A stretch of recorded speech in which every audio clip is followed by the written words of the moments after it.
I'd like to ask everyone to please take their seats, and I'd like the doors to the chamber closed.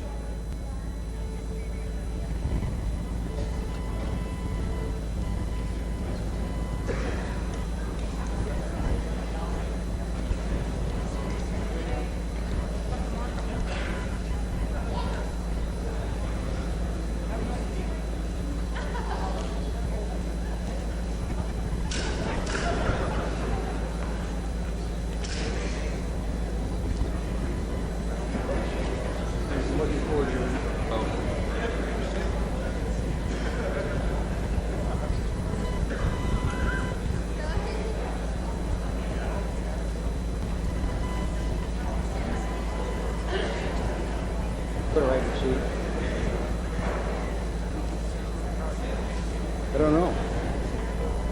Who is it?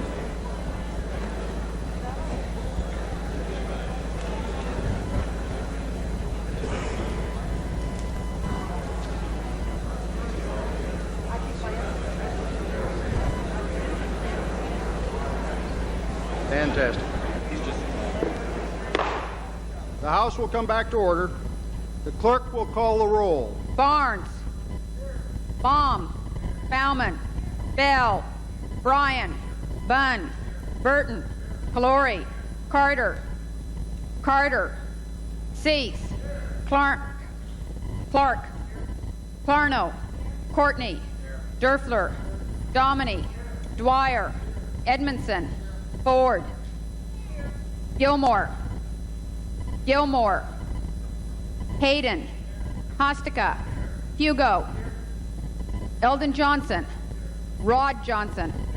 Delna Jones. Denny Jones. Josie. Katz. Mannix. Markham. Mason. McTeague. Meek. Miller. Menace. Nato. Nelson. Norris. Novick. Oakley. Parkinson. Parks. Pickard. Repine. Riken. Roberts. Schoon. Schroeder. Shiprack. Zoa. Stein. Sanseri. Taylor. Van Vliet. Van Leeuwen. Walden. Watt. Whitty. Carter. You gonna call a speaker? Or? How about the speaker? I'm here. Has the Senate arrived?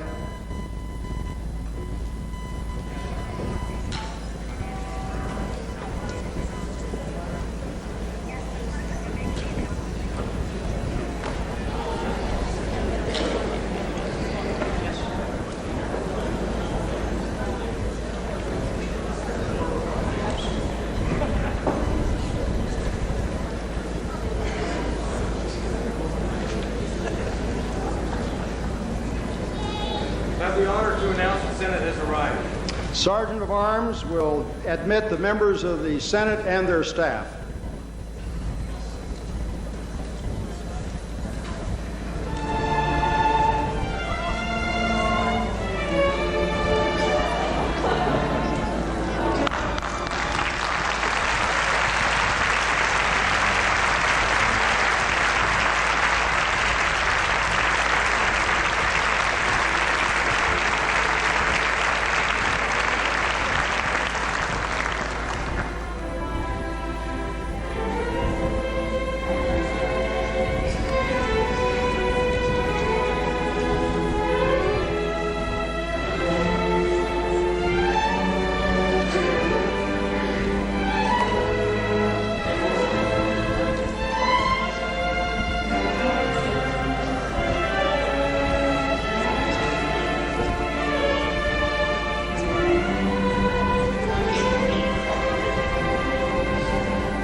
Sergeant at Arms of the Senate will seat the Senate members.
The 66th Legislative Assembly of Oregon, meeting in joint session, welcomes you to the inauguration of Oregon's 34th Governor, Barbara Roberts.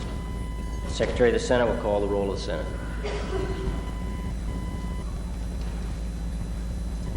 Bradbury, Brenneman, Brockman, Bunn, Cease, Cohen, Dukes, Babush, Gold, Grensky, Hamby, Hannon, Hill-J, Hillel, Jolin, Kennemer, Cairns, Kintai, McCoy, Otto, Phillips, Roberts, Shoemaker, Smith, Springer, Thorne, Timms, Troe, Gee, President KITZHABER. Chief Clerk of the House will call the roll of the House.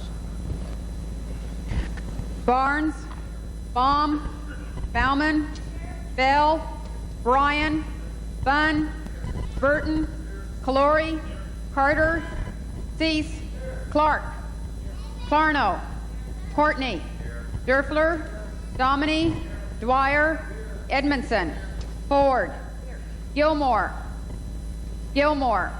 Hayden, Hostica, Hugo, Eldon Johnson, Rod Johnson, Delna Jones, Denny Jones, Josie, Katz, Mannix, Markham, Mason, McTeague, Meek, Miller, Menace, Nato, Nelson, Norris, Novick, Oakley, Parkinson, Parks, Pickard, Repine, Riken,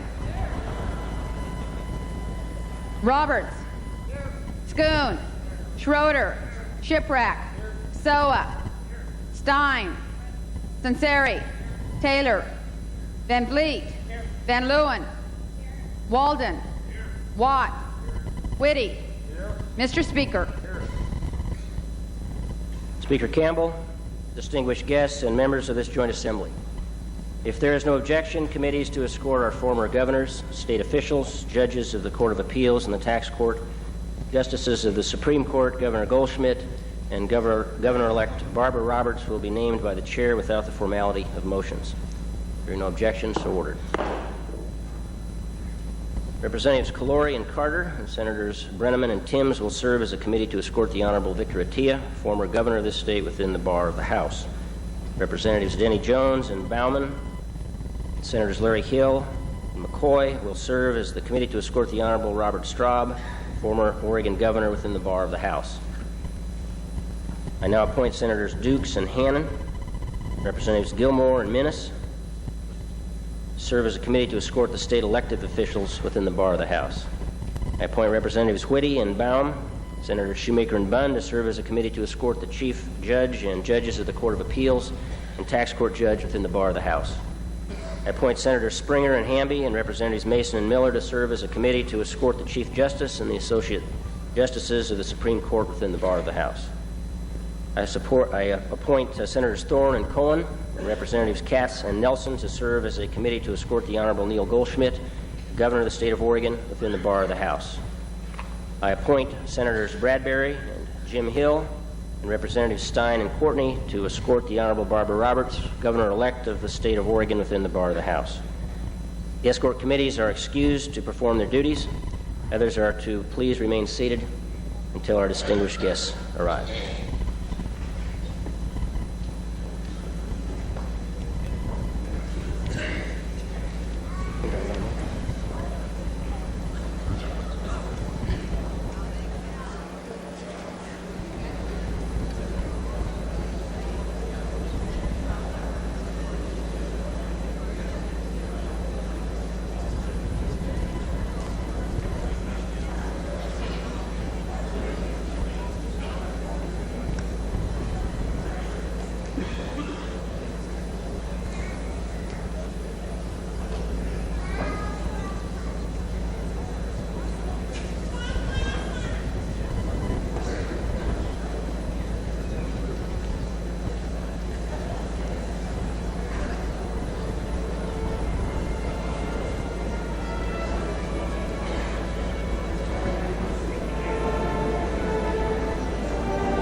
Recognize Representative Calori.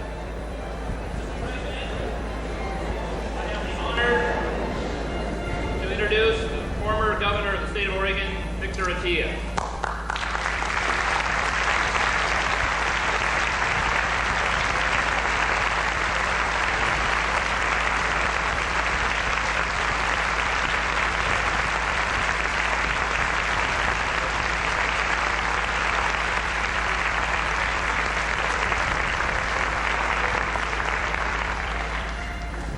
Recognize Representative Denny Jones. Thank you, Mr. President. It's a great deal of pleasure to present ex-Governor Honorable Robert STRAUB.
Recognize Senator Dukes.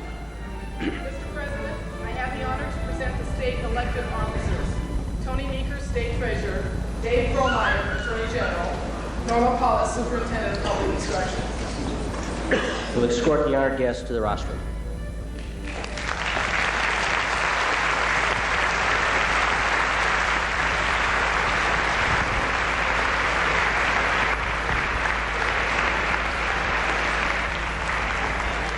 Senator Dukes. Mary Wendy Roberts, Bureau of Labor and Industries Commissioner.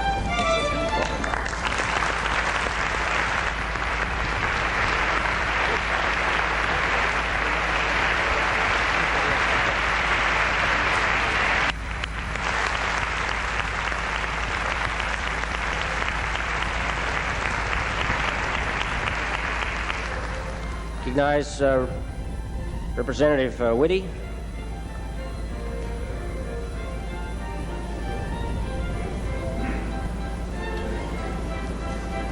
Court of Appeals, Chief Judge George Joseph, Associate Judge Richardson, Butler, Warren, Prosecutor, East, Bates, Edmondson, and Hughes.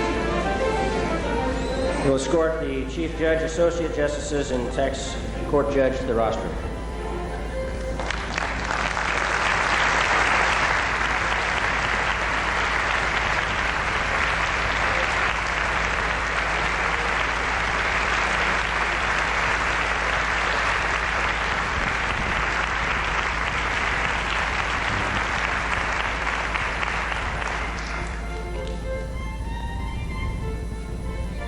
Recognize Senator Springer.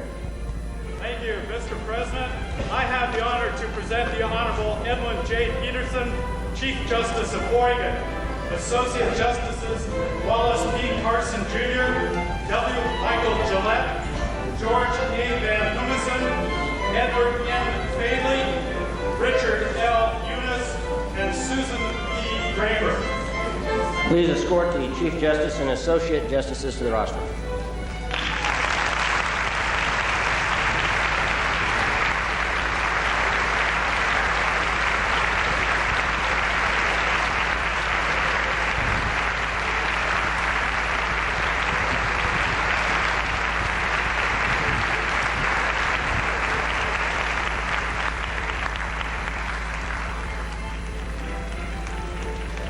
Recognize Senator Thorne. Mr. President, we have the honor to present the Honorable Neil Goldsschmidt, Governor of Oregon. You will escort Governor Goldschmidt to the rostrum.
Chair recognizes Senator Bradbury. Thank you very much, Mr. President. I have the honor of presenting the Honorable Barbara Roberts, the Governor-elect of the state of Oregon, and her husband, Senator Frank Roberts.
Please remain standing. The color guard, composed of girls from all 4 of Oregon's Girl Scout councils, will post the colors.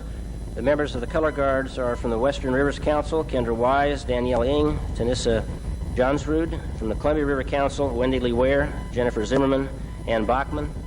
From the Wainema Council, Amanda Green, Kalpona Heisel. From the Santiam Council, Sabrina McCaskill and Victoria Adams. And if I pronounce your names, I survived it all these years. I suspect you can too.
Anna Johnson, who turned, by the way, 12 years old 2 days ago, will now sing America the Beautiful.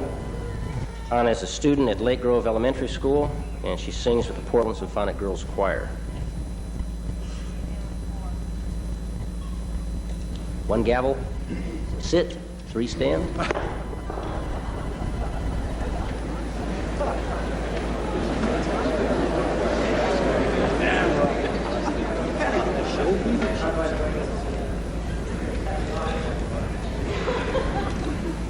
Power. Hannah will be accompanied on the guitar by Sahiva Riskin, who migrated to the United States from the USSR less than a year ago. Sahiva is 18 and was a winner of the national instrumental competition in the USSR.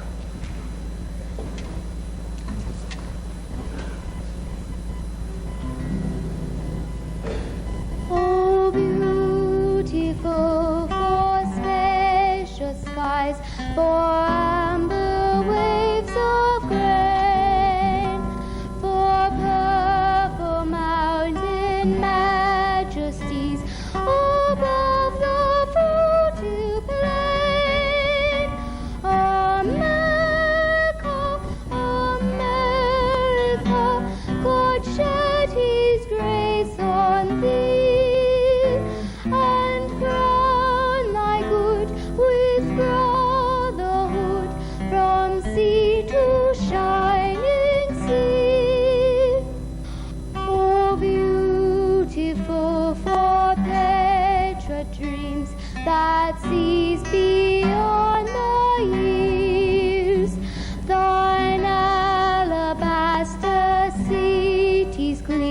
undimmed by human tears. America, America, God shed his grace on thee, and crown thy good with brotherhood from sea to shining sea.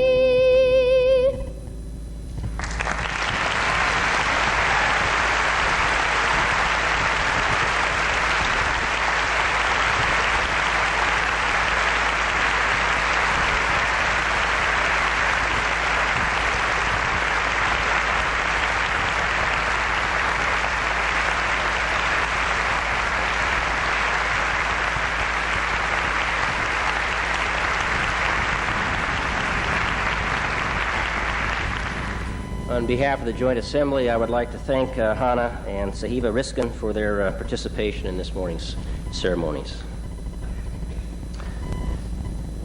I'd like to take this occasion to introduce a number of individuals who were not in the processional but who have joined us today.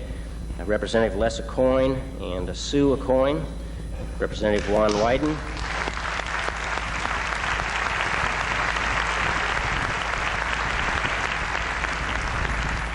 Representative Peter DeFazio,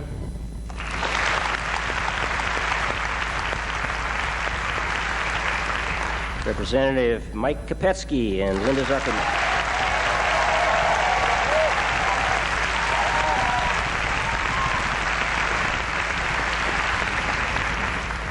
former Congressman Bob Duncan is also with us.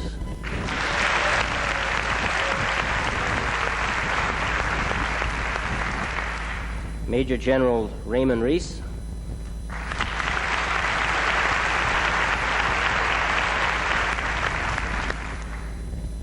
I believe that Mrs. ATIYEH is not in attendance today, but Mrs. STRAUB is Pat STRAUB is here.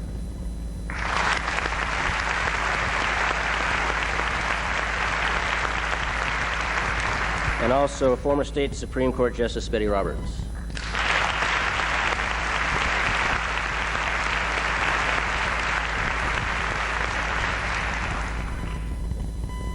We also have some members of the family of Governor-elect Roberts. The first gentleman, Senator Frank Roberts, is with us today.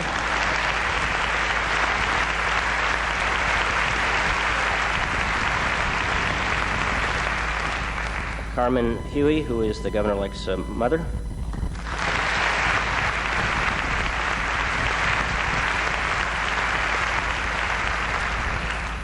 Her son, Mark Sanders, his wife, Susan, and their daughter, Caitlin.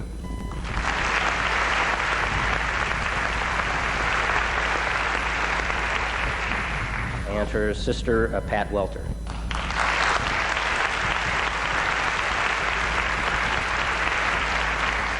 And also her other son, Mike Sanders.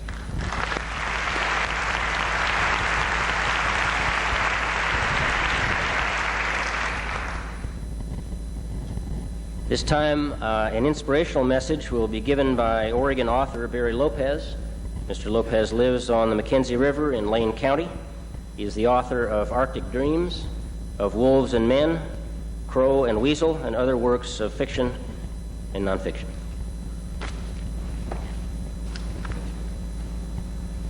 Thank you very much, President.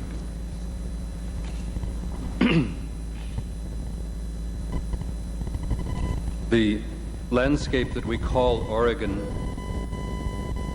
rises in the east, in the drainages of the Oahe, the Grand Ronde, and the Snake. It carries west across the high desert plateau and the Umatilla uplands, past the Blue and the Ochiko and the Cascade Mountains, and meets the Pacific Ocean amid Sitka spruce, shore pine, and salt marsh communities at the foot of the Coast Range. It is a landscape known intimately still to many Cayuse and Umatilla people, to Nehalem and Tillamook and Coos, to Klamath, Wasco, and northern Paiute. The names of these men and women and their children are recalled in our daily conversation in the designation of lakes and rivers, of mountain passes and bays, and of our counties and towns. Each resident of Oregon, whether he lives in a city like Springfield, or she lives in towns like Prineville or Gold Beach, or in the more rural reaches of Malheur or Clatsop counties, speaks Spanish or English or a Penutian tongue, has a feel for the particulars, the details that comprise this entity called Oregon, which is our home. To a lesser or greater degree, each knows the coming and going of Canada geese, the sound of tree frogs at night, the way the wind turns against a windbreak of Russian olives or Lombardy poplars.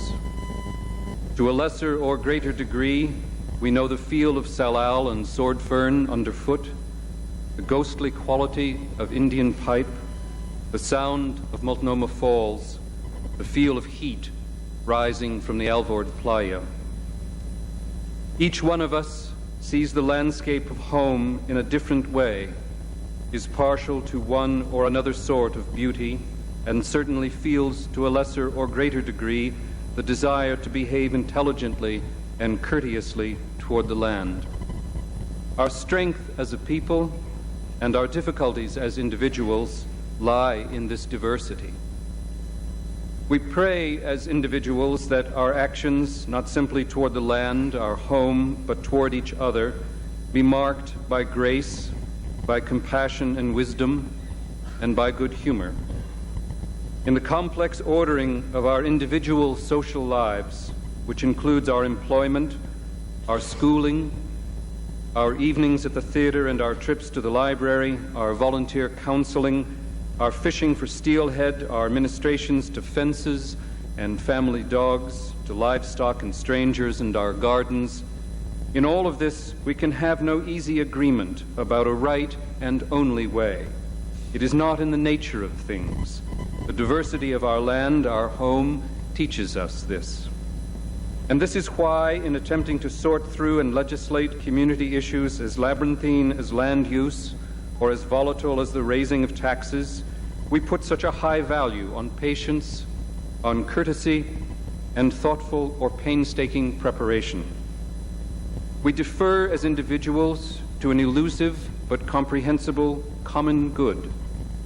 We do it because we want ultimately the life of the community to be as rich with possibility, a potential for good, as our own personal lives.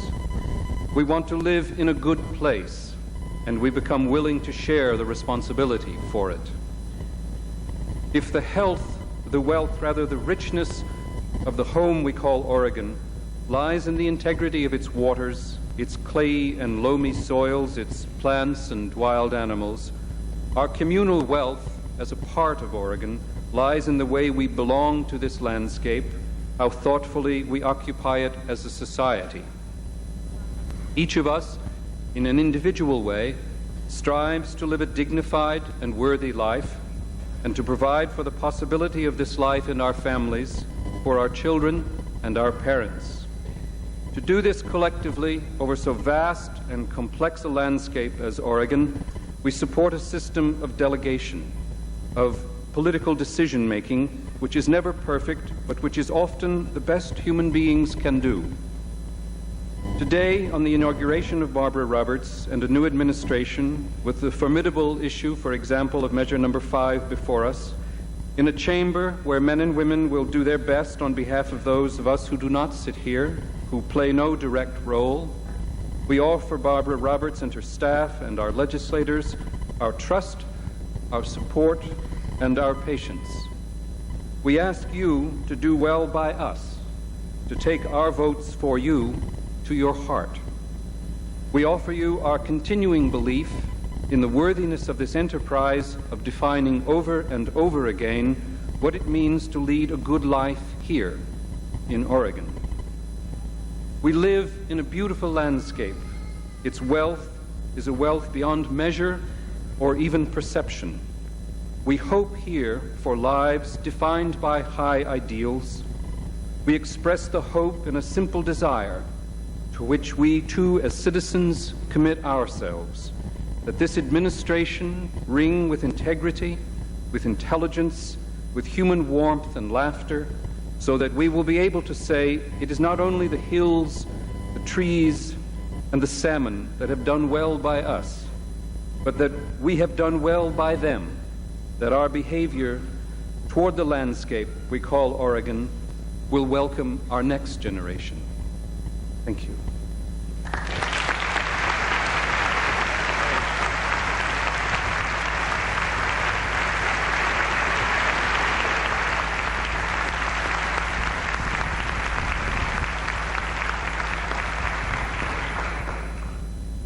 The Portland Youth Philharmonic String Ensemble will now perform Oregon, My Oregon, with Jacob Ashalomov conducting.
Colleagues and fellow Oregonians, the passage of Ballot Measure 5 last November has presented the state of Oregon with one of the most critical challenges ever to confront it since its admission to the Union in 1859.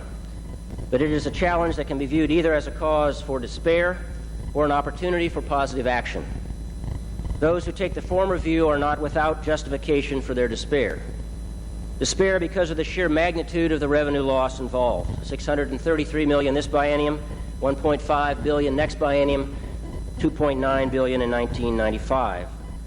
And all of this revenue loss comes at a time when our school system is racked by inequities and instability, when the need for our correctional facilities is outstripped only by the need for meaningful investments in early childhood intervention, in family services, in the prevention of substance abuse, and in other programs which would help keep people from turning to crime in the first place.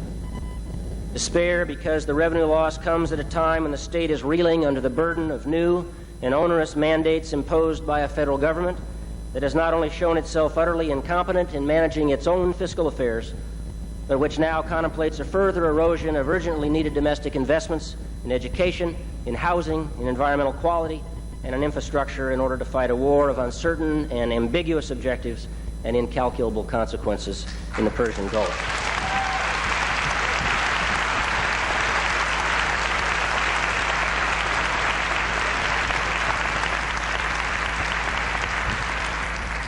Let no one doubt the gravity of the situation into which the passage of Measure 5 has plunged us. Yet despair can lead to a sense of helplessness and a paralysis of will. And I do not believe that, serious though the problem is, we are at all helpless to deal with it. Indeed, the challenge of Measure 5 offers us an unparalleled opportunity. An opportunity to develop a clear and consistent policy concerning the appropriate role of state government in our society, to clarify the difference between what the state government must do, what it should and can do, what we would like it to do, and what we must do for ourselves without the state's help. An opportunity to critically evaluate the entire range of existing state programs, some of which, like Medicaid, were created years ago under different conditions and expectations, to determine whether they are still meeting their intended objectives or whether there may be a better, more efficient, and more cost-effective way to attain those objectives. An opportunity to debate, to agree upon, and then to apply a set of consistent principles to the budget process.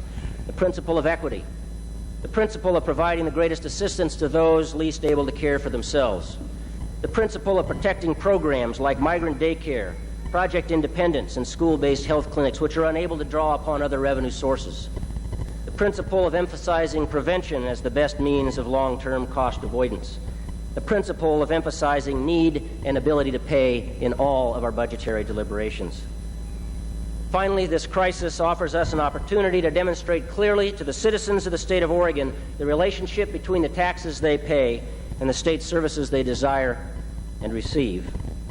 Too often and for too long, we have allowed our debate to be polarized and controlled by, on the one hand, those who say that state government is the enemy and has no role in the lives of the state's citizens, and by those, on the other hand, who believe that there are no problems that cannot be solved with more money and more government.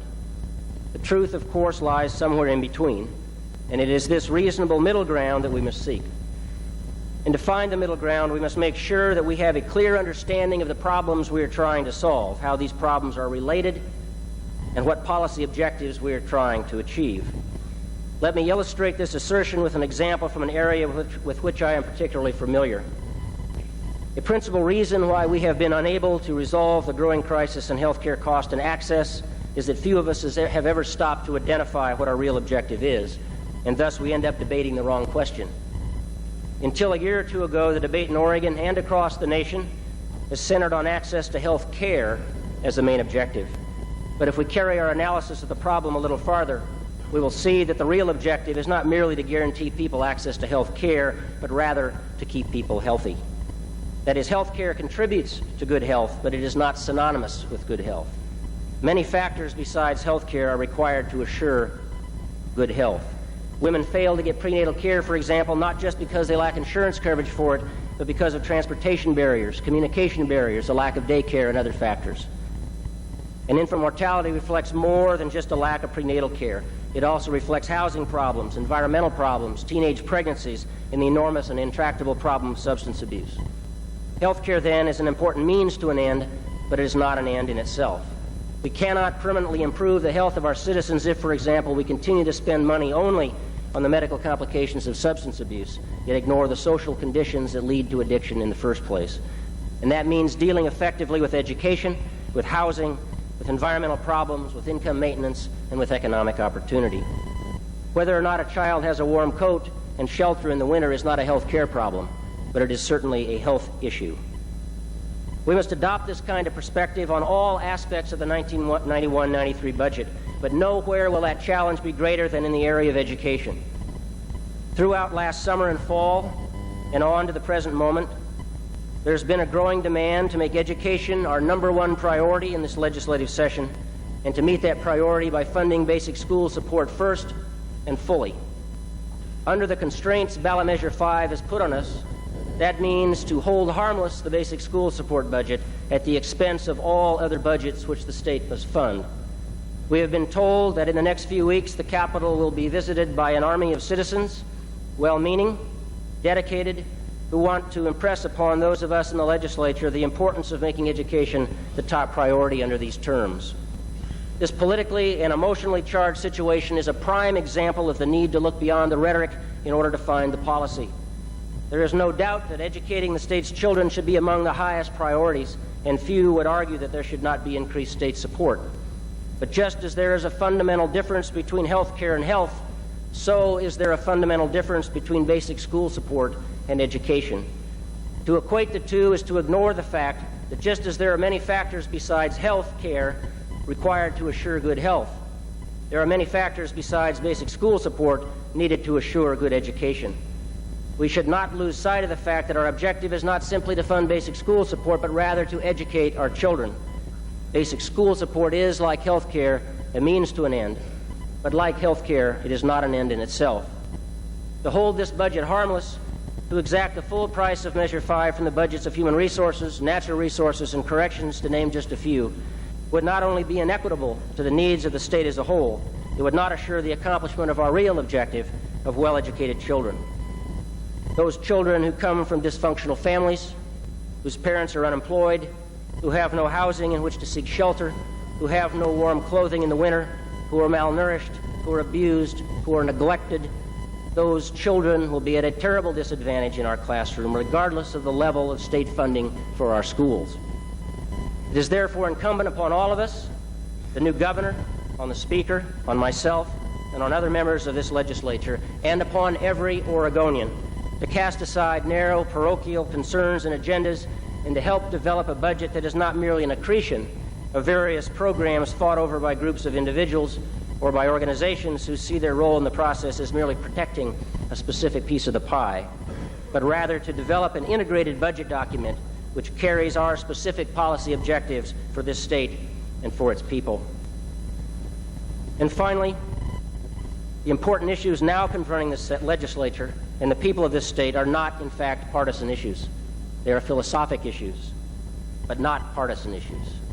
The need to educate our children, the need to assure adequate housing and health care for our citizens, the need to resist the destruction of our environment and our land use planning program, the need to provide economic and social stability to many of our timber-dependent communities, and the need in our criminal justice system to balance investments in new correctional facilities with investments to resolve those social conditions that lie at the root of most criminal behavior.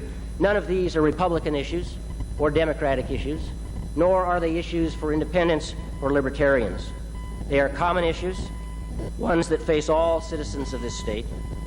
For in the final analysis, we are not merely members of different political parties or members of 36 counties or 90 legislative districts. We are Oregonians who share not only a common statehood, but also a common future. And as Oregonians, we must confront these issues, for it is the well-being of ourselves and of our state that is at risk. Thank you.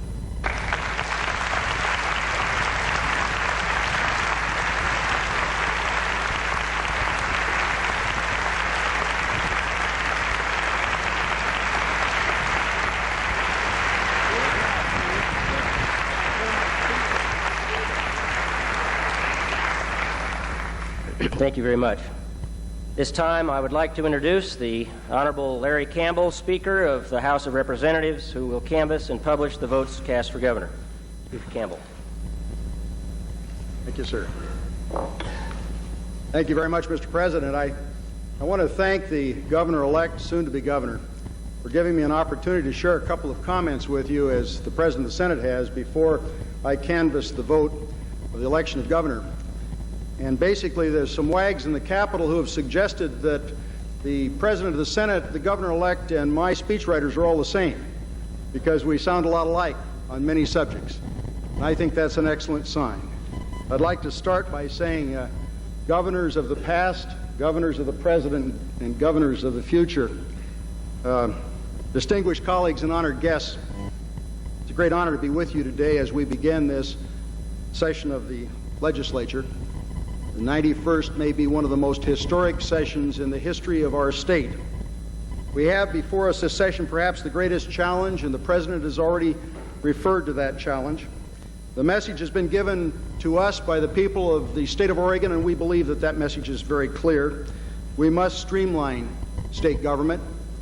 We should reduce spending. The task has been given us, and it's both immense in both scope and complexity. It can only be achieved if we're determined to minimize partisan differences and work together to get the job done. The people of Oregon have a right to expect us to work together for the common good, and a right to hold each of us accountable if we fail in that task. As Benjamin Franklin said at the signing of the Declaration of Independence on July 4th of 1776, we must all hang together, or we assuredly are going to hang separately.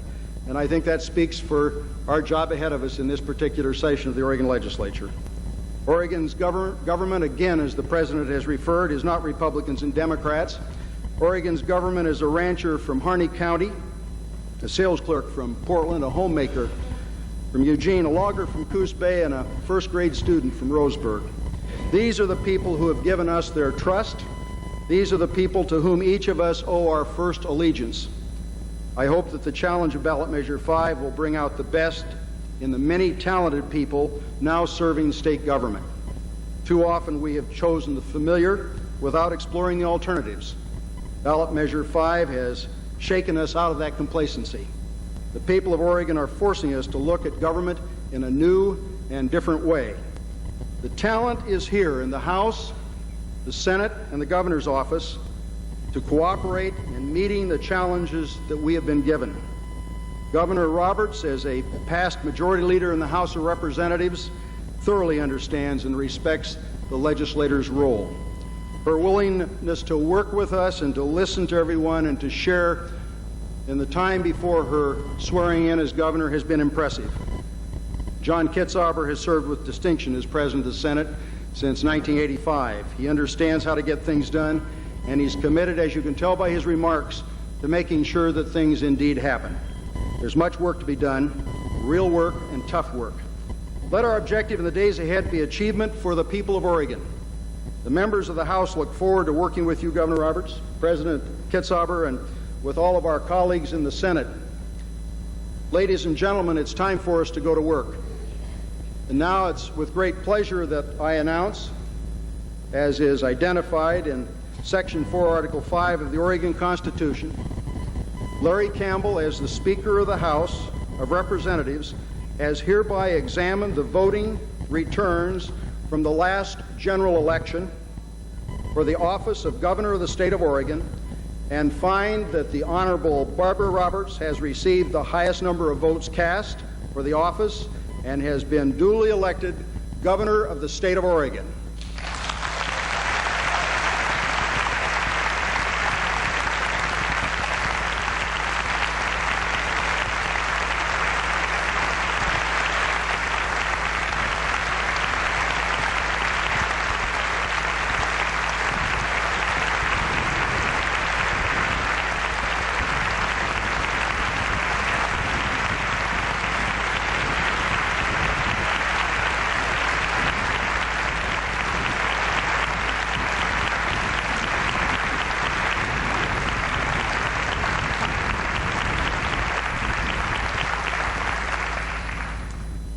Senior Judge Berkeley Lent, former Oregon Supreme Court Justice, will now administer the oath of office to the Honorable Barbara Roberts, Governor-elect of Oregon. And the first gentleman will hold the Bible during the swearing-in ceremonies.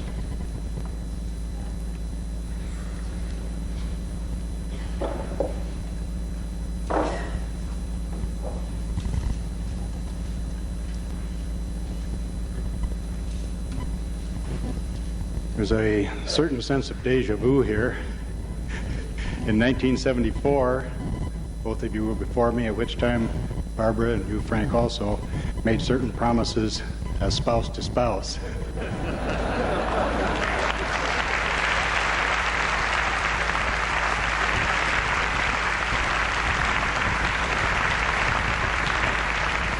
And in 1984, we stood over on the steps of the rotunda and you made certain promises concerning the duties of the office of Secretary of State. And I think that if you carry out the promises you made make now, as you did in 1974 and 1984, the people of Oregon will be very grateful.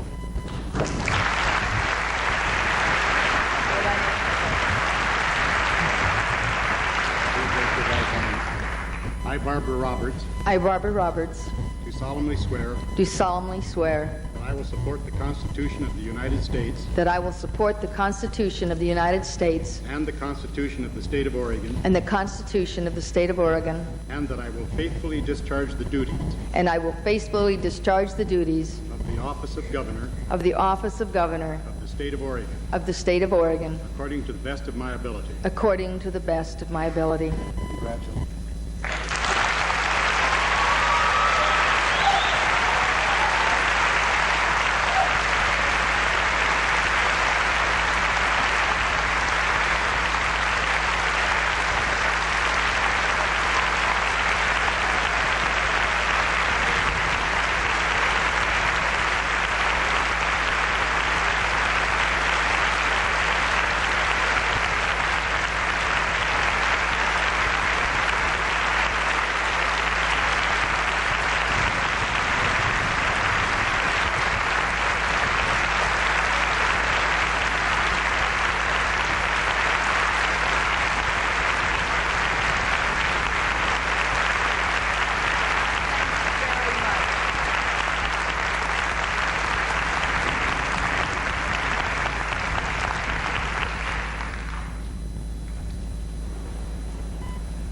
Thank you very, very much. In 1865, a bright and brave 13-year-old girl, Harriet Hitchcock, began a journey across the Oregon Trail with her family. Today, I begin my journey as your governor, and I want to share some of Harriet's own words with you. This morning, she wrote, we commenced to climb the snowy range, and we soon found the tug-of-war of our journey was only just begun. We could see the top of one hill and think that was the last, but when we gained that, others kept rising before us. To look back and retreat seemed utterly out of the question. To look forward was to look upwards directly, as the ascent seemed almost perpendicular. But remembering our motto, perseverance, we doubled our teams and went on.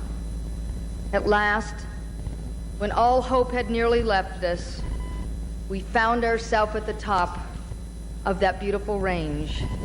We felt that we were monarchs of all we surveyed. Those words capture what Oregon immigrants experienced as they made their grueling trek over the Oregon Trail nearly 150 years ago. Today, I honor the memory of those brave settlers of Oregon and pay tribute as well to the Native Americans already inhabiting this land before pioneers like my great-great-grandparents arrived here in the mid-1800s. Such dreams those pioneers had for this territory. Some instinct drew them here, a fate, a pulling, a desire for deep and lasting change in their lives. They embraced that change. They sought it out. Theirs was a quest for new horizons, for new beginnings, for a new homeland. They rode, they walked, they starved, they froze, and they died, but they kept their eyes westward.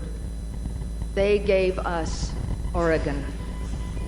And their dream is my dream.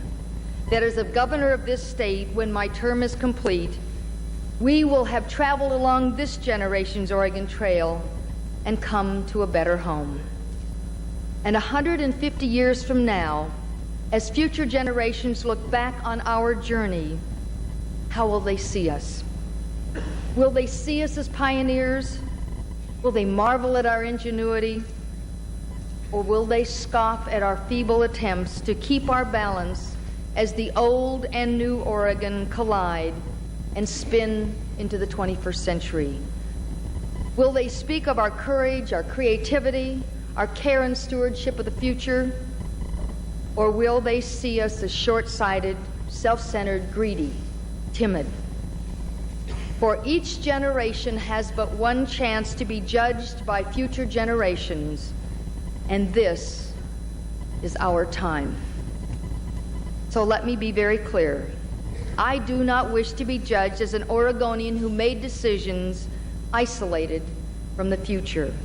I will make choices, I will take chances, I will take positions, and I will even draw lines in the sand to advocate for the long-range solution over the quick fix.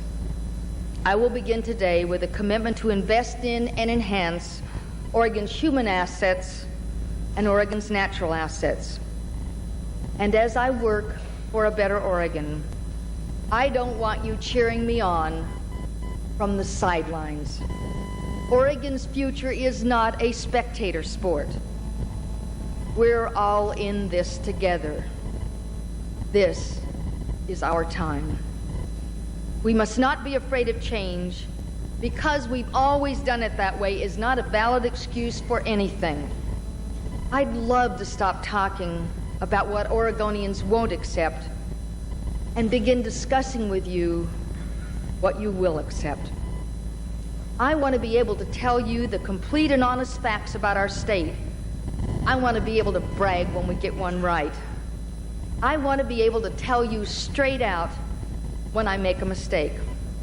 And I want to feel I can tell you just as bluntly when I think you've made a choice that isn't good for Oregon. And to be frank, I may only be allowed one term as governor. So be it.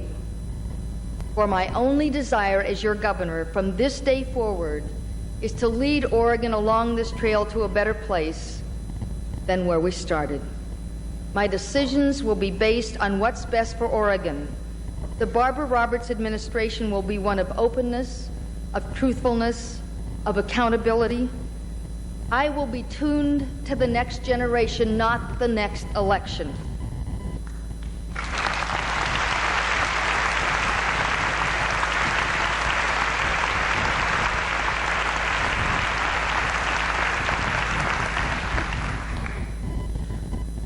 For while history may record my words, it will be my actions and their impact on future generations that is remembered. Fate has given me a difficult time to lead Oregon. With Measure 5, our changing timber economy, our exploding population, a federal government pushing unfunded responsibilities on state government shoulders. But I have no need to hide from the tough choices. I have no desire to take shortcuts. I have no fear that the task before me is insurmountable. I have no sense that I'm in this alone. We will come out on the other side stronger and better, more healthy, more diverse, more Oregon. This is my time. This is our time. For I tell you this, Oregonians, future generations will remember our words, they will feel our actions, and they will judge us by our souls. There's an old Chinese curse, may you live in interesting times. Well, interesting times are clearly ours. But beyond the challenges I face, that this legislature faces, that we face as Oregonians, this particular time has another facet that is not immediately obvious. History records for us a unique fact about the final 10 years of a decade. Time and time again in the history of governments, of nations, of states, the final decade of a century, dates such as 1492, lead to the monumental change so profound that its impact reaches far into the next century. Oregon is no exception. Consider this. It was in 1792, the last decade of the 18th century, that Robert Gray first saw the murky water swelling into the Pacific Ocean from what is now known as the Columbia River. A decade later, spurred by Gray's discovery, serious efforts by the United States government to populate the Oregon Territory began with the Lewis and Clark expedition. The discovery of the Columbia River in the final decade of the 18th century led the way into the 19th century.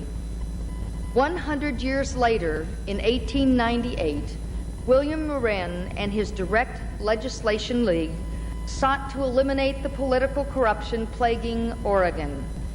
They paved the way for the nation's first initiative and referendum legislation that followed in the early 1900s. The ability of Oregonians to petition and place issues on the ballot, the ability of Oregonians to govern themselves, was the major contribution of the 1890s to our century. It was the initiative process that gave Oregon our primary election system for presidential candidates, the 8-hour workday, protections of our state's scenic rivers, the Citizens Utility Board, and yes, the right of women to cast their ballots in every election.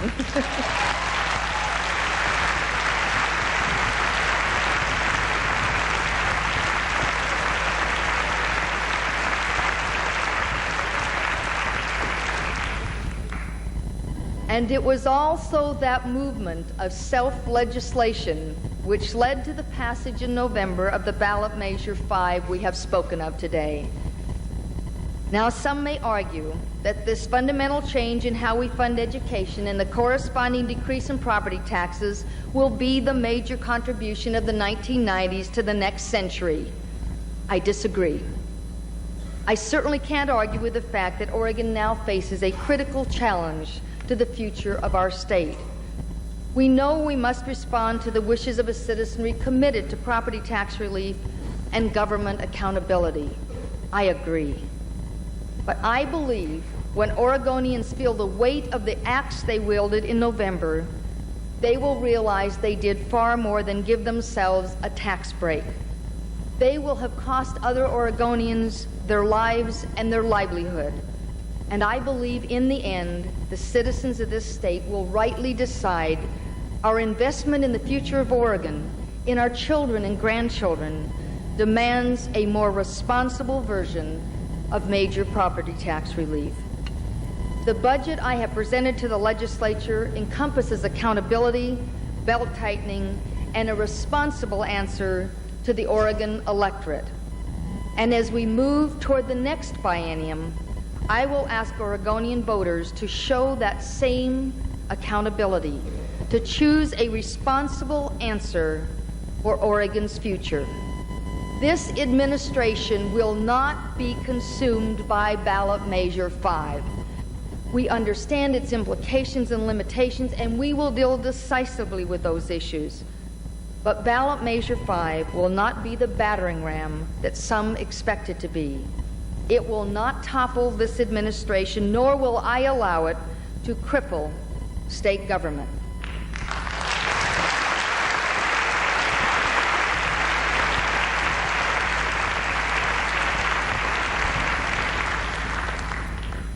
And it will not prevent me from reaching forward to the Oregon I believe we all want to see in the year 2000.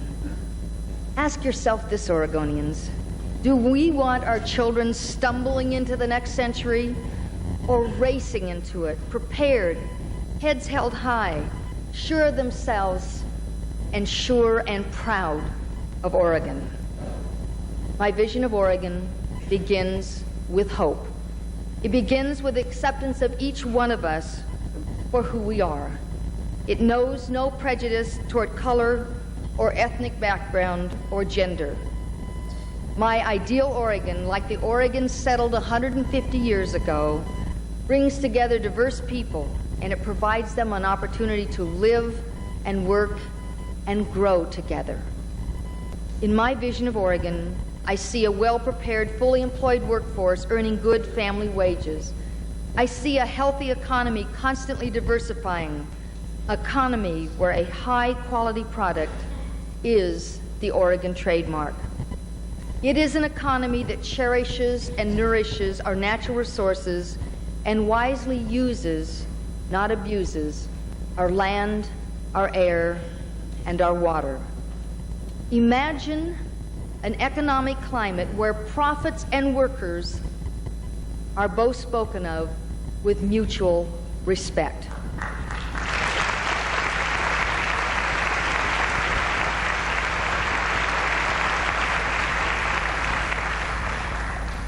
I will reach for an Oregon where the basic needs of healthcare and housing both become accessible, where a person in need isn't forgotten, an act of injustice isn't tolerated, and a day in school isn't wasted. I want a government that is lean, but not mean. A government that embraces the best tenets of Oregon business and the true spirit of the Oregon family. I will work for a state government where planning, management, and thrift share equal billing with compassion, respect, and commitment. The best of business, the best of family. That is my vision for Oregon's future. But a governor must do more than offer a vision. A governor, a leader, must also offer clear direction. Governor Neil Goldschmidt excelled in both of those categories. Through creation of the Oregon Progress Board with innovative tools like the Oregon Benchmarks, under the banner of his Oregon Comeback, Neil provided a path that has served us well on the first leg of our journey into the next century. But my strongest memory of Neil during his 4 years as governor will always be the mental snapshots of him and our children. Legs crossed, sitting on the floor, reading to first graders. His face being painted and putting on funny disguises at a kids' fair. Hugging little children, inspiring high schoolers, running and laughing and kidding the kids. He brought us the children's agenda, but it was far more than an idea or a budget item or a plan for his term. He was the children's agenda, and that doesn't end for him today, and it shouldn't end for any of us. For your leadership and vision, thank you, Neil.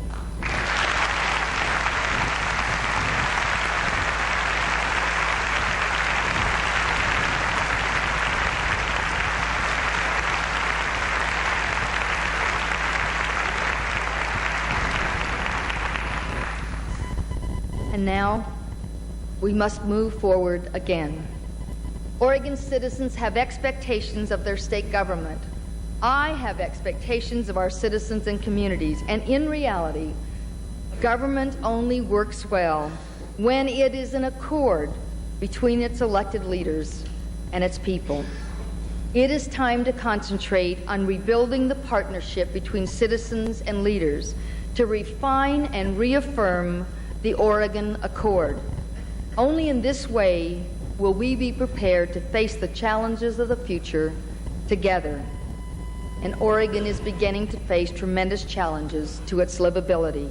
A tax system out of balance, crime, lack of access to health care, housing shortages, environmental problems, urban growth, challenges that require real solutions. My job as governor, as the facilitator of the Oregon Accord, is to lead that search for solutions.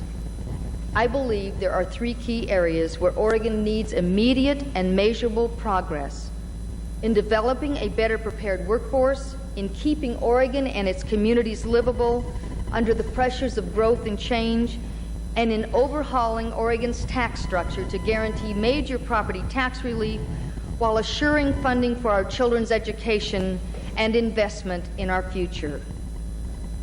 In pioneer days, the term workforce meant strong backs and rugged constitutions to carve farms and communities out of the wilderness. Today, it means vastly more. It means highly technical scientists. It means qualified service workers. It means people who can move straight from school to the workforce. And yes, it still means strong backs to perform manual labor. And in the future, in the 21st century, it will mean more of the same and far beyond. A qualified workforce 20 years from now will include jobs that we can't even envision today. Technological advances are so rapid that it takes constant efforts just to keep pace. I know we want to be the best. We need to be the best. And we need a strong strategy, clear direction, and innovative leadership now if we are to be the best tomorrow. The Roberts administration will provide that leadership. I will bring together the brightest minds in business, economics, state and local government, and labor to help formulate our strategy. And this won't be a plan developed here, isolated in Salem, unaware of really what's happening around the rest of the state. Regional help will provide us with input and directions, tell us what each community needs to build a workforce that is prepared, motivated, stable, and properly rewarded. Workers who are considered the best in the nation. We'll use the newly developed Oregon benchmarks as our blueprint so every program is accountable. We'll take our federal allocations and use them in our strategies, in an Oregon strategies, to build our workforce's effectiveness. Instead of relying on the federal government to tell us what to do, we'll be setting the national example for how to do it. If it means a single mother on welfare job training, getting her off, means a job training and helping with child care so that she can work, my administration will make it happen. If it means retraining timber workers for new and better employment, I will make it a priority. If it means expanding programs like Head Start and making sure every Oregon child is literate in reading and math and foreign languages, this administration will move us along that path, preparing Oregonians to function effectively in a changing marketplace. What we must prevent is preparing this workforce only to lose them because our communities don't offer the quality of life they seek. Think back to the first time you saw Oregon. I don't mean necessarily the first time you arrived here or your earliest childhood memory. I mean the first time you really saw Oregon, that first awakening to the beautiful and unique treasure that we are so proud to call home. It is cleverly described by Ken Metzler in his book, The Best of Oregon. Growing up in Oregon, he writes, is like growing up with a scraggly kid sister. You wonder why everybody suddenly admired her so. Did she mysteriously become gorgeous when you weren't looking? And listen to another view of Oregon from an 1864 Oregon diary. Beautiful waterfalls cascading down craggy mountains, spreading their silvery veils, forming the most beautiful mist and rainbows, then dashing on through wooded ravines where trailing vines and ferns are kept in perpetual greenness. Each of us has our own personal moment when we truly discovered our state. And each of us today bears a responsibility to ensure that future generations are able to capture their moment as well. And nothing will so dramatically impact Oregon's beauty and its livability over the next quarter century as our population growth, from Beaverton to Bend to Bandon. With over 300,000 new Oregonians expected in this decade, our way of life is at risk. And there are no easy solutions. Our neighbors to the north and to the south are really the laboratories of growth experiments gone bad. Successful examples of planning, designing, investing, and implementing for growth are practically non-existent. So Oregon must forge its own enduring instruments in the heat of land use planning, community transportation, and environmental protections. Now, I know that land use planning isn't always met with standing ovations, but the alternative is a nightmare called Seattle sprawl. Endless suburbs, clogged sewers and freeways, farms and forests supplanted by parking lots surrounded by mega malls. And the keys to improving our land use laws must be solving the secondary land question, protecting our prime farm and forest acreage, coordinating transportation with land use, and guiding development sensibly and carefully in every part of our state.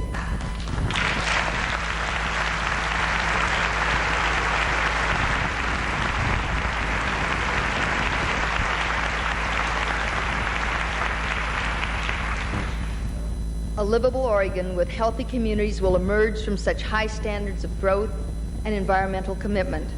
And make no mistake, planned growth plus conserving and protecting our natural resources is entirely compatible with developing a healthy, sustainable state economy.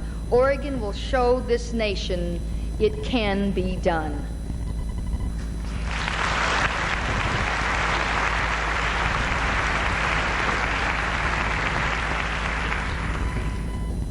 Finally, of my three keys to prepare our workforce and to strike the balance between environmental concerns and economic growth, we need a sound and fair tax structure. In fact, I have been commenting on this for so long that I actually hesitated to talk about it in my first speech as governor. But to ignore the subject of overhauling Oregon's tax structure is to ignore the basic ingredient necessary to keeping Oregon, Oregon. The subject of taxation is always dangerous territory. It is rife with controversy, frustration, anger, misunderstanding, parochial positions, and oversimplified solutions. So let me state first the few taxation facts where most Oregonians can agree. The way we pay for public schools in Oregon is a mess. Property taxes are too high. It is always better if someone else pays the taxes. Income taxes are too high. And, of course, you can't trust those politicians when they come up with a tax plan. But after agreeing on all of those statements, A huge majority of Oregonians are still waiting for a satisfactory solution. Oregon must get on with the responsibility of educating our children. We must be able to build roads and sewers and housing for a growing population. We must be prepared to take advantage of an economic horizon that is just opening to the western states. There is no miracle to make these things happen unless we are prepared to act. Local communities should be able to have adequate funding for fire protection and libraries, law enforcement, streets, and safe water. Let's let them use our property tax for those needs, but with a realistic cap on tax growth. State government runs our prison system, higher education, economic development, agriculture and forest research, consumer protection, mental health institutions, highway construction, and our courts. It makes sense to use our income tax dollars for those major programs that serve us all. And property taxes are too high. Let's take the cost of schools completely off the property tax and fund them with an Oregon sales tax.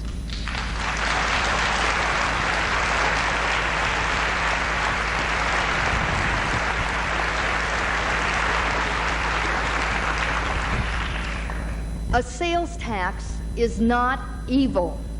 A sales tax, like any other tax, is as good and as fair as it's designed. We need an Oregon sales tax with tamper-proof, ironclad constitutional protections for Oregon citizens. No gimmicks, no tricks, no lies, no way the legislature, the governor, or the state bureaucracy could take away those constitutional protections. Please don't close your mind or your ears or your heart to this conversation that I plan to have in communities in every part of Oregon. Measure 5 is not the answer. It will slowly, over the next 6 years, cripple Oregon and put it permanently on the economic back burner. We must not and we cannot let that happen.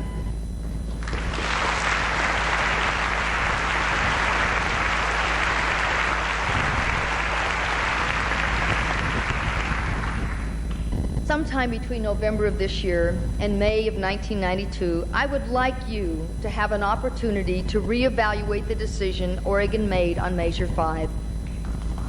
I would like you to listen carefully to the importance that this change could make for all of Oregon. I would like you to believe that I have Oregon's best interest at heart, and that I will tell you honestly what such a tax overhaul will mean for you and your community. If you will really listen, I cannot ask for more than that. Because in the end, as I said in the beginning, government is an accord between your elected officials and you as citizens. In the end, we are all in this together. Today, I've told you my vision for the future. I outlined my key initiatives: a better prepared workforce, sensitive and sensible growth, and an overhaul of our worn-out Oregon tax structure. But until this moment, I've omitted the most crucial ingredient. Without the people, the bread won't rise. Over the past 2 decades, we have changed. We live at a dizzying pace. We're bombarded by bulletins and billboards, told what to do by television and technology, and even today, threatened with war. We struggle so hard to make sense of today's world that we tend to become the audience rather than the actors. We settle in and settle down and sometimes settle for less because it's easier, because we feel overwhelmed, because we don't think we can really make a difference. Well, let me beg to differ. A week from today, we celebrate the birthday of a man who was the epitome of involvement, a man who dared to be great. Dr. Martin Luther King believed every one of us could make a difference. Dr. King wrote, "Everybody can be great because anybody can serve." You don't have to have a college degree to serve. You don't have to make your subject and your verb agree to serve. You don't have to know about Plato and Aristotle to serve. You don't have to know Einstein's theory of relativity to serve. You don't have to know the second theory of thermodynamics to serve. You only need a heart full of grace and a soul generated by love.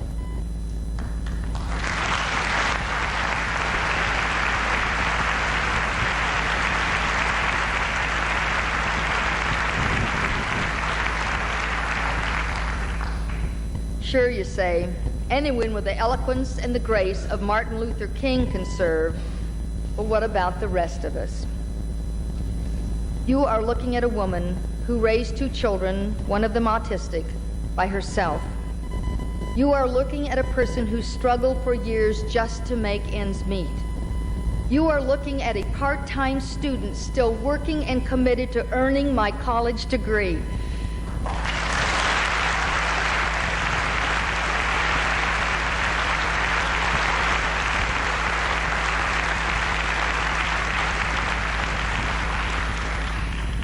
And you are looking at a woman who got actively involved because she saw a wrong that needed to be corrected.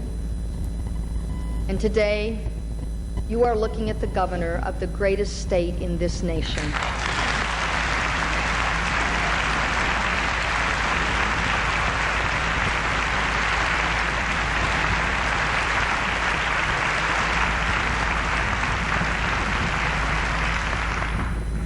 Am I proud? You bet I am. Will I make a difference for Oregon? I never wished more for anything. Can any one of you do it? You bet you can.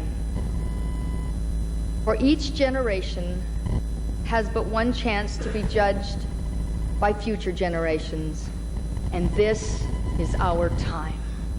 Thank you very much.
Thank you very much, Governor Roberts.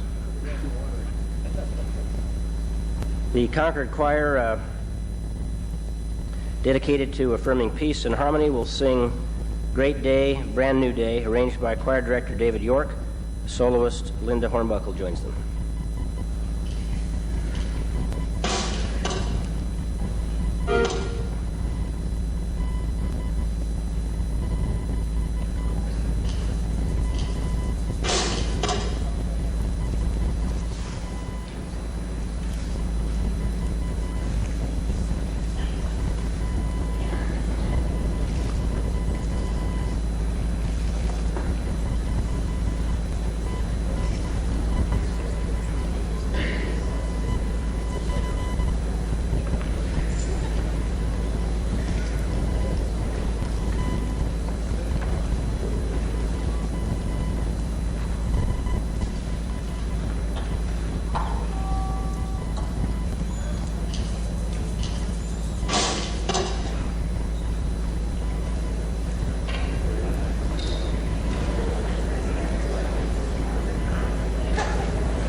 This is a new arrangement made particularly for the governor.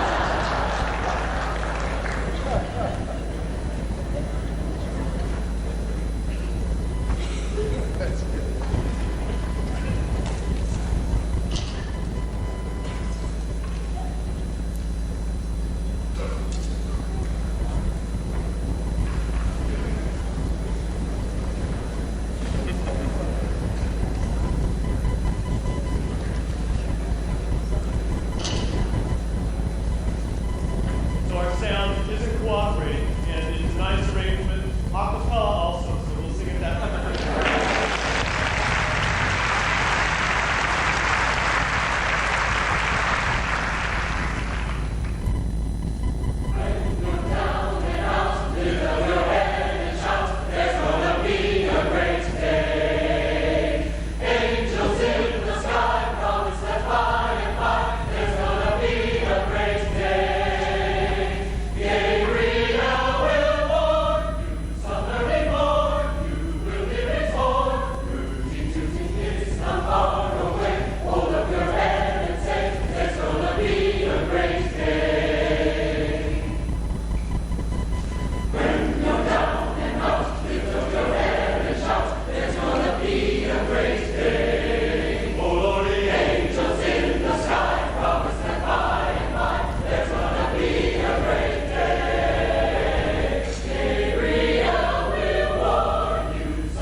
We want to thank the Concord Choir, Linda Hornbuckle, Mark Bosnian, Portland Youth Philharmonic String Ensemble, David Douglas High School Herald Trumpeters for the musical selections today. We'd also like to thank the Oregon National Guard who served as ushers and honor guard today. Tell me, is there another selection, or did I jump the gun? Nope. I have a record for doing that. Thank you very much. Everyone will please remain in the chamber until the distinguished guests are retired from the House. Senators Bradbury and Jim Hill and Representatives Stein and Courtney will escort Governor Roberts from the House.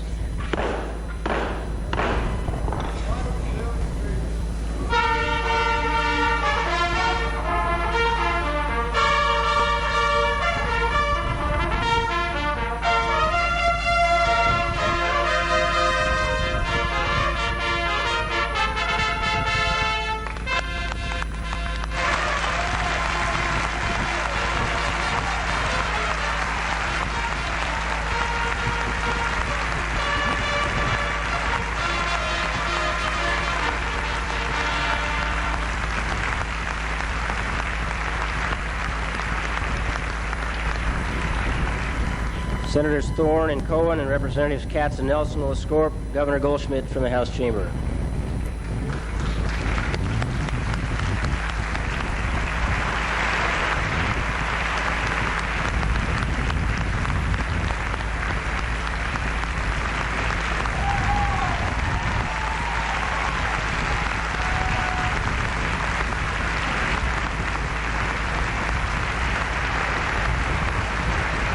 Senators Springer and Hamby and Representatives Mason and Miller will escort the Chief Justice and Associate Justices of the Supreme Court from the House.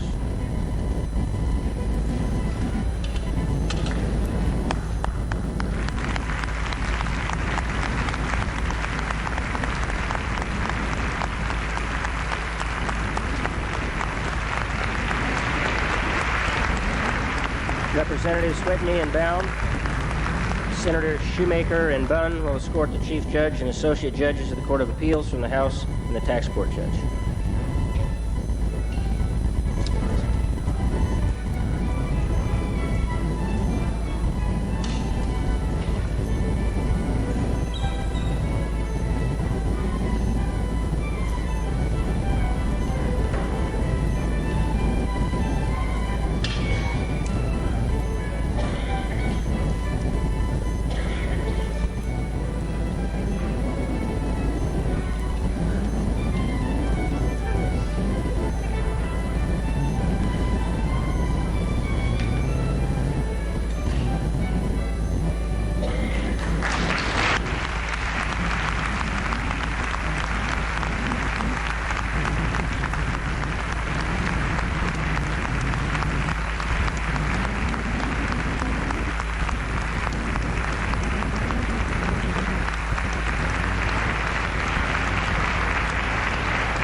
Senators Duke and Hannan, Representatives Gilmore and Minnis will escort the state elected officials from the House.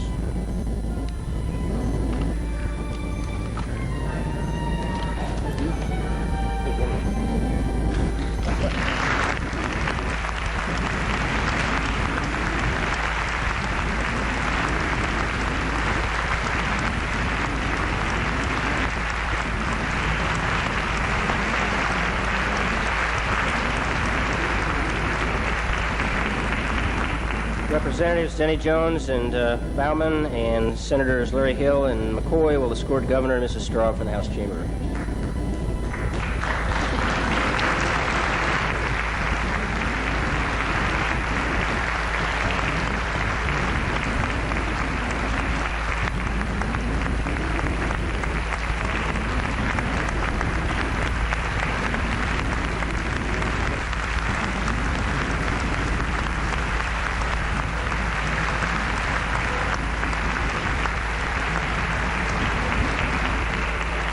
Representative Calori and Carter and Senators Brenneman and Timms will escort Governor ATIYEH from the House chamber.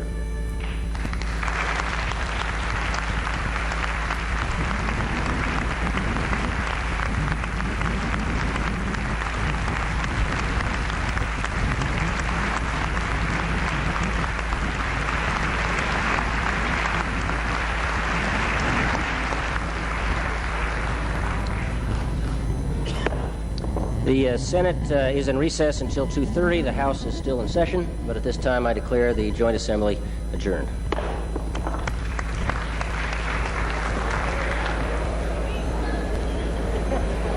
Please be seated. Members of the House and guests will remain seated till the Senate has cleared the halls of the House of Representatives. And we have some very short business for House members. We'd like to ask the guests to stay on the floor until that business is taken care of.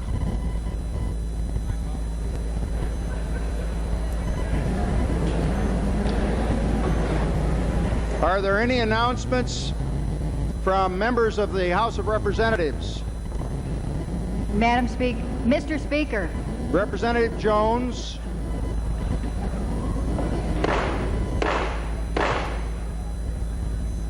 Representative Jones, proceed. I would like to announce that the Revenue and School Finance Committee on the House will meet tomorrow morning at 8 a.m. for purpose of orientation. Are there further announcements? Representative Van Fleet. Mr. Speaker, the Ways and Means Committee will have an organizational and executive overview of the governor's recommended budget tomorrow afternoon at 3 p.m. in Hearing Room F. Further announcements. Representative Walden. Mr. Speaker, House Republicans will caucus at 4 o'clock today in the caucus room. Representative Repine. Thank you, Mr. Speaker. Housing will meet tomorrow at 10 o'clock for the purpose of organization and overviews. Thank you very much. One other announcement from the chair. The chairman of committees will meet at 3 o'clock this afternoon in room 357. Representative Jones, 11:30 tomorrow. Excuse me. Representative Van Leeuwen. Yes, Intergovernmental Affairs Committee will meet at 1:30 tomorrow for an orientation meeting. Representative Jones, 11:30. I move that we adjourn until 11:30 tomorrow. Representative Jones has moved that we adjourn until 11:30 tomorrow. All those in favor say aye. Those opposed? Opposed.